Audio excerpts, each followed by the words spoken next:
Kim Nishihara, Exhibit Designer at Pueblo Grande Museum. And today I am so grateful to be speaking with Rosetta Walker. Rosetta is a Rosebud Sioux, and she is a community volunteer, advocate, influencer in the Native American community.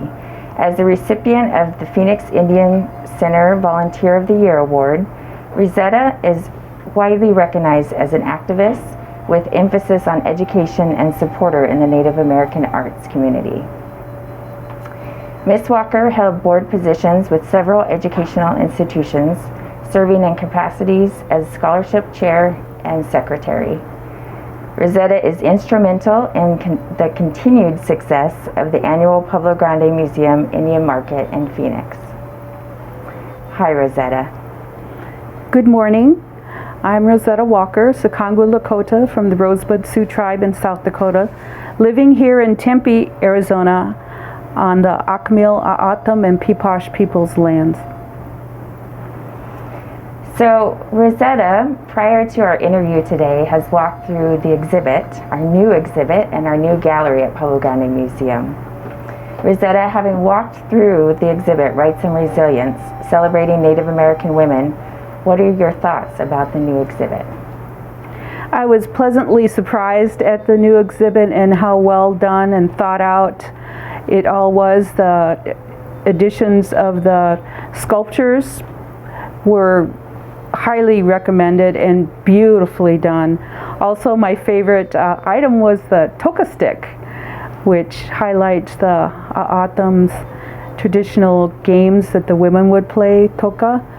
And also the sororo ribs that comprise the toka stick were made from the lands, from the plants of the saguaro. And then of course that is also used, the stick is used in the playing, and the stick is used for the harvesting of the saguaro fruits.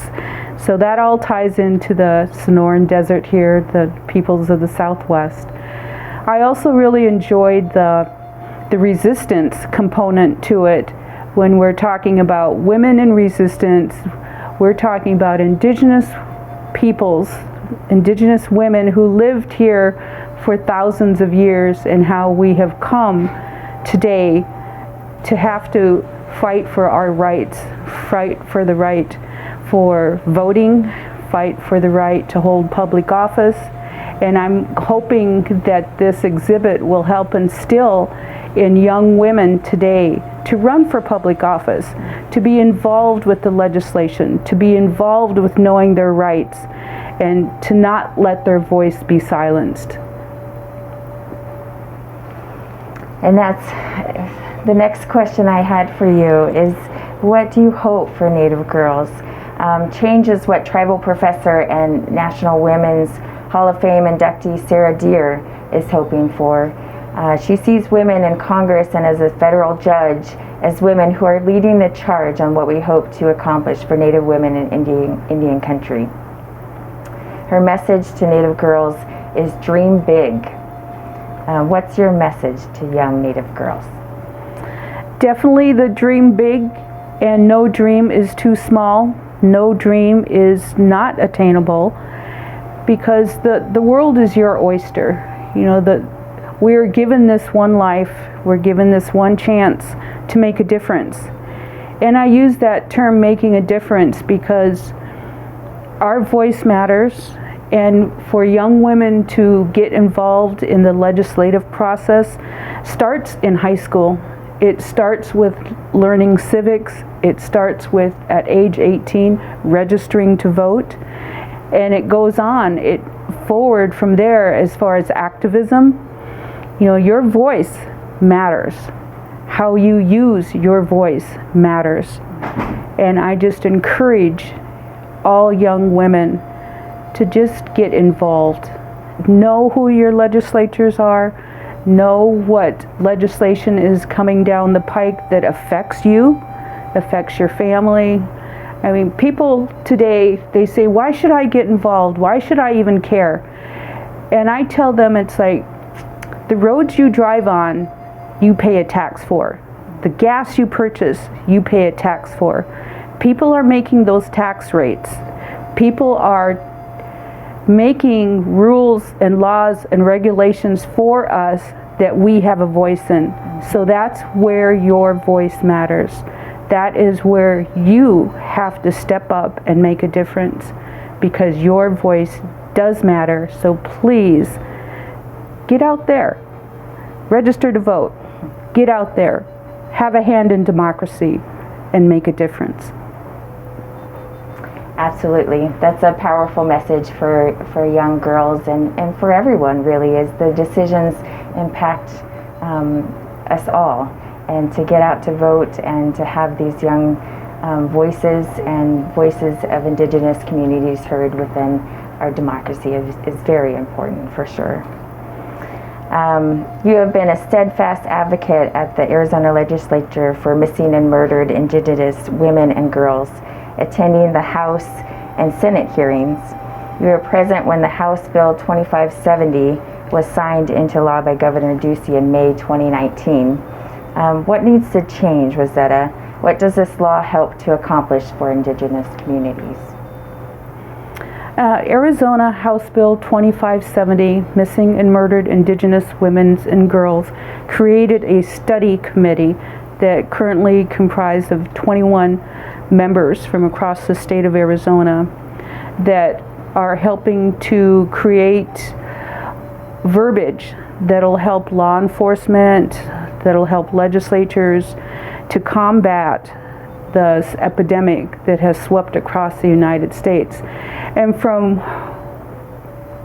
what I understand is that the legislature unfortunately had no financial backing to it, so it's words on paper, and we just need funding to help get some of these laws that are now in the books into action. And that action involves working conjunctively with different law enforcement agencies, with the local Bureau of Indian Affairs law enforcement, with the local cities, Phoenix law enforcement, and the tribes.